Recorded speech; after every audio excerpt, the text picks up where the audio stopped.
Alright students, let us continue with the discussion on enthalpy. Enthalpy in layman's language is a kind of heat energy. So there are various kinds of enthalpies and you need to know quite a few of them. You will find in your textbooks there are several types of enthalpies.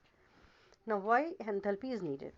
You check here, you have seen that delta U is equal to QV. That means change in internal energy is equal to heat change when the volume is kept constant. But whenever we carry out any processes by heating or cooling, which is the basis of thermodynamics, it is very difficult to keep the volume constant.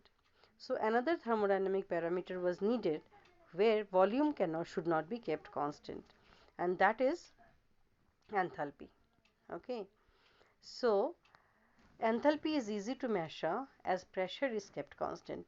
So you will see here enthalpy when we will derive the formula, it is the heat change at constant pressure.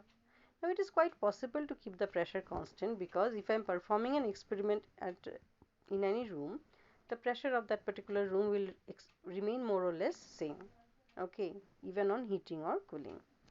Now the new thermodynamic parameter is called enthalpy and given by the formula H equals U plus PV, where H is enthalpy, U is internal energy, P is pressure, V is volume.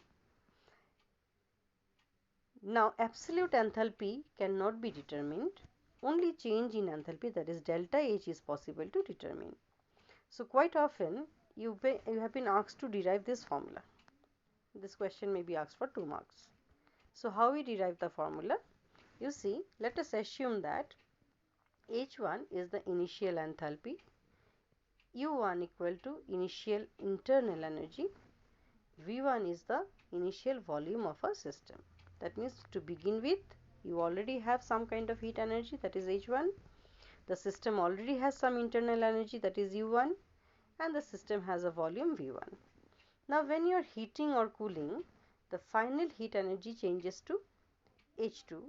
Accordingly, the internal energy also changing to U2 and the final volume is becoming V2.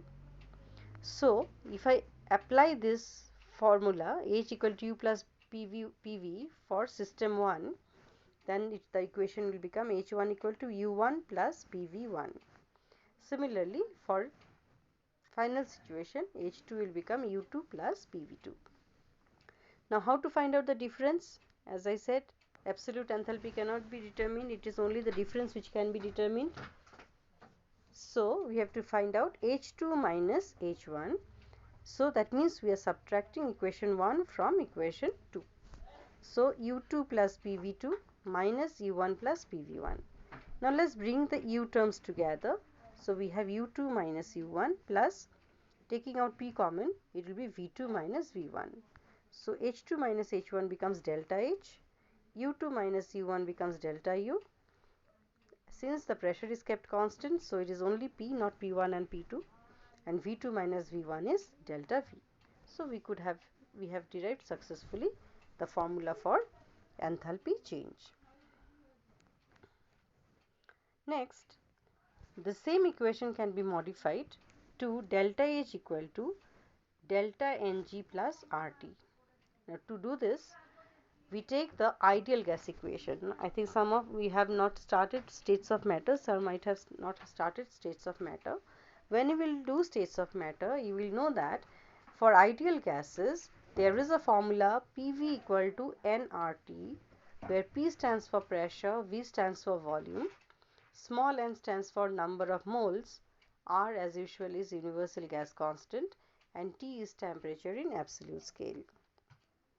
So we have to derive the formula delta H equal to delta U plus delta Ng RT. Now so far what we have derived? So far what we have derived is delta H is equal to delta U plus P delta V. We have derived this. Now you can see in this equation, instead of P delta V, we have delta Ng RT. So to replace P delta V by delta Ng RT, we have to take the help of ideal gas equation, which is applicable only for gases.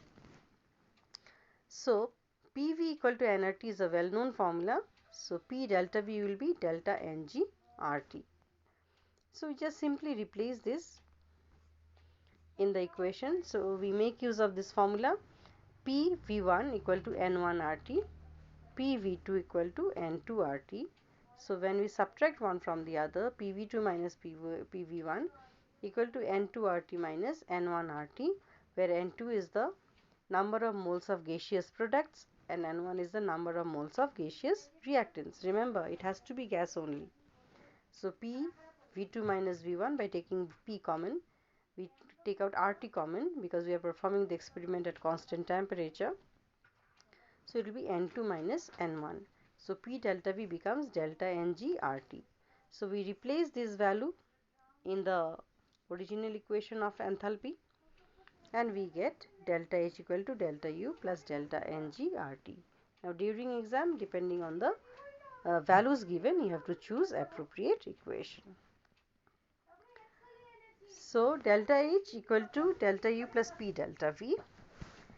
Now if we replace delta U by first law of thermodynamics, that is Q minus P delta V, then you can see P delta V and P delta V, because with plus and minus sign gets cancelled.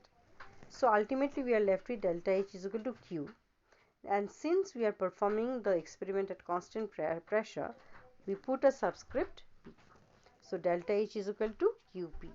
Please try to remember these two equations. Delta U is equal to Qv and delta H is equal to Qp. That means internal energy change is equal to heat change at constant volume and enthalpy change is heat energy at constant pressure. Now for solids and liquids, this is again very important to remember.